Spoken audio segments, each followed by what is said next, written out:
आगे पद्मिनी एकादशी आ रही है। ये पद्मिनी एकादशी बहुत विशेष है। आप एकादशी का व्रत रखते हैं, ध्यान से सुन लीजिए। ये पद्मिनी एकादशी 3 वर्ष में एक बार आती है, इसलिए इसकी बहुत विशेष महिमा है।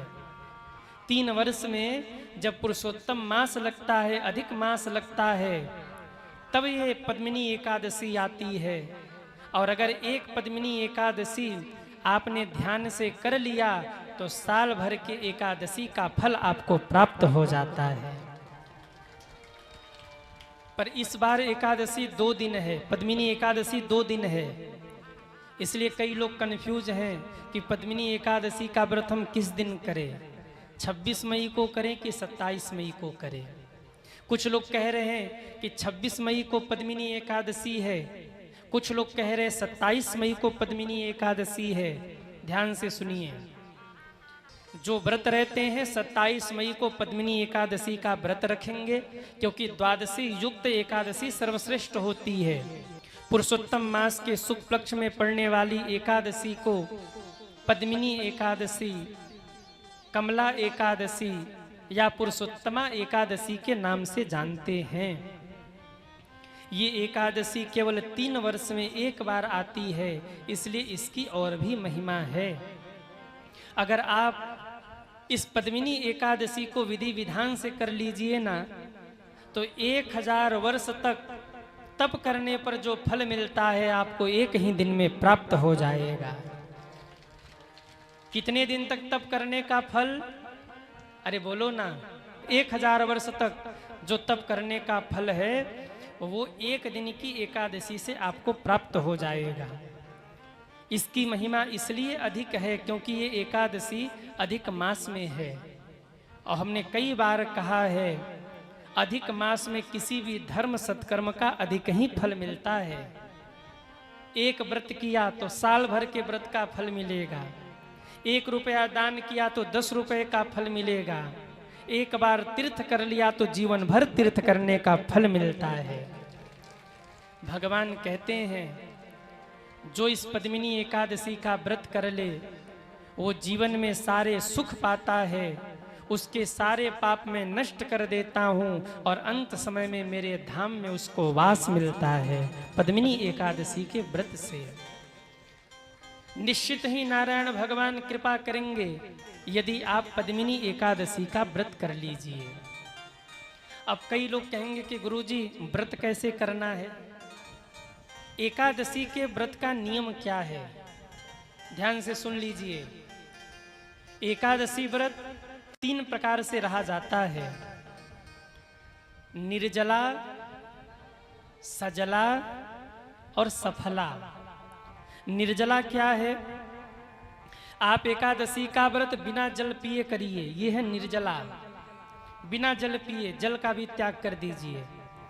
कहेंगे गुरुजी नहीं चल पा रहा है, तो बोले सजला कर लीजिए, जल पी कर करिए। बोले नहीं चल रहा है तो सफला कर लीजिए, फल फ्रूट आदि खा करके करिए। बोले नहीं चल रहा है तो बोले थोड़ा सा और बढ़ा लीजिए, उसमें कुट्टू का आटा, सिंघाड़े का आटा, तो 1 लीटर दूध, तो फलाना ढिमका, वो क्या क्या लिस्ट लगता है सब वो बढ़ा लीजिए। बोले फिर भी नहीं चल रहा है तो एक काम करो भैया, दोनों टाइम खाना खाओ, मत करो व्रत।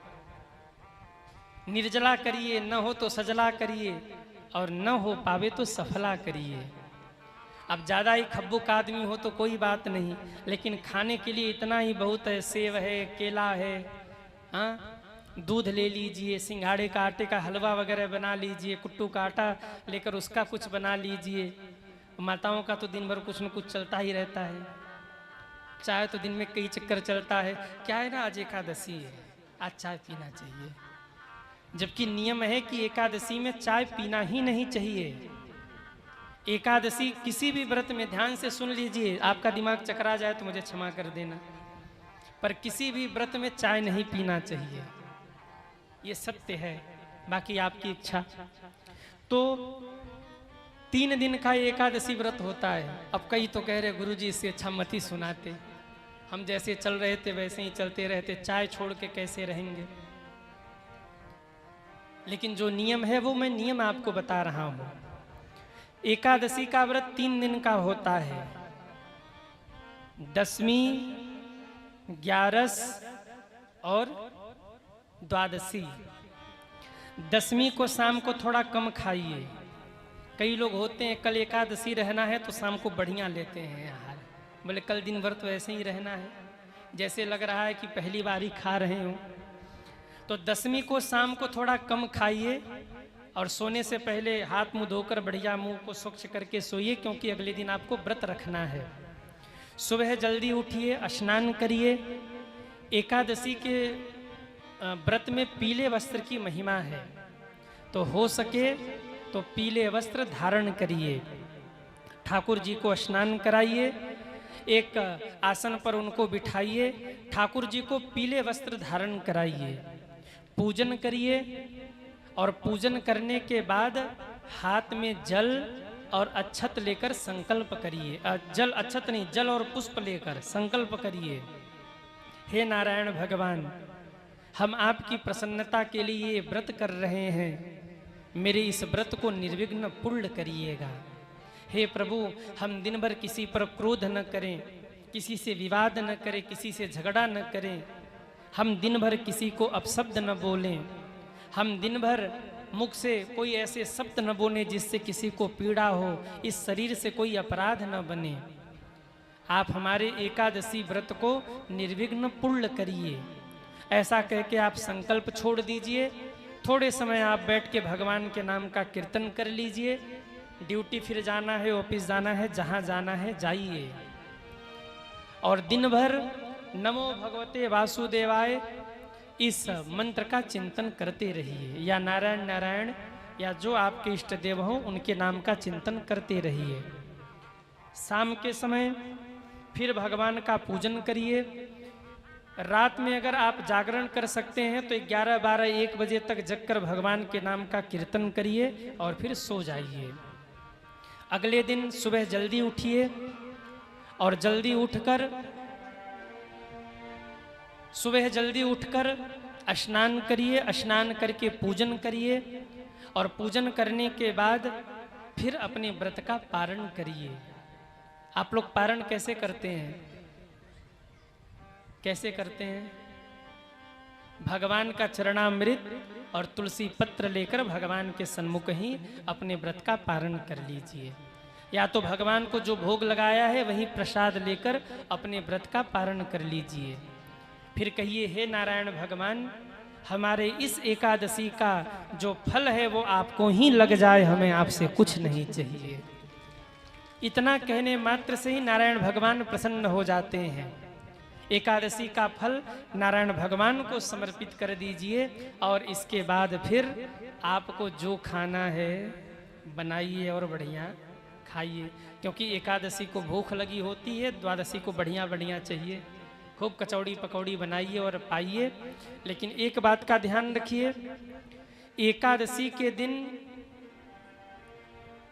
चावल नहीं खाना चाहिए। कितने लोग चावल नहीं खाते? हाथ उठाएं। अब कई लोग सोच रहे महाराज इतनी गंभीर गंभीर बात हमको बता रहे, का सब कुछ बंद ही करवा देंगे, चाय बंद करो, चावल बंद करो। अच्छा, एक बात और सुन लीजिए, पुरुषोत्तम मास चल रहा है और पुरुषोत्तम मास में चावल का माड़ भी नहीं खाना चाहिए। हाँ। अब और घबरा जाओगे, गुरुजी का बता रहे हैं आप। चावल को बढ़िया से धुल के ऐसे पकाइए कि उसका माड़ जल के बिल्कुल समाप्त हो जाए, बिल्कुल उसे स्वच्छ करके फिर आप खाइए। लेकिन एकादशी के व्रत में चावल मत खाइए। एकादशी के व्रत में अगर आप चावल खाते हैं तो ये आप मान लीजिए कि सारे पाप आप खा रहे हैं दुनिया के।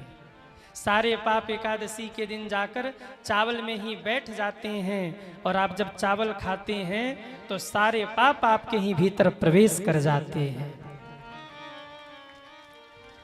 इसलिए चावल मत खाइए। एकादशी को चावल मत खाइए, पर द्वादशी को चावल जरूर खाना चाहिए। द्वादशी को बिना चावल खाए एकादशी की पूर्ति नहीं होती। द्वादशी के दिन चावल जरूर खाइए। एकादशी के दिन जो आपने अन्न नहीं खाया, उस अन्न का क्या करना है? उस अन्न का आपको दान करना है। किसी योग्य ब्राह्मण को या जरूरतमंद को एकादशी के दिन ही संकल्प लेना है दान का, परंतु दान आपको द्वादशी को करना है। आप द्वादशी को दान करें, कुछ दक्षिणा आदि समर्पित करके ब्राह्मण हो या मंदिर में आप प्रणाम करिए। इस प्रकार से आपका एकादशी पूर्ण हुआ। एकादशी व्रत सभी व्रतों में सर्वश्रेष्ठ है। कोई व्रत रहिए न रहिए, पर एकादशी का व्रत जरूर रहा करिए। एकादशी मैया सबका कल्याण करें। बोलिए एकादशी मैया की।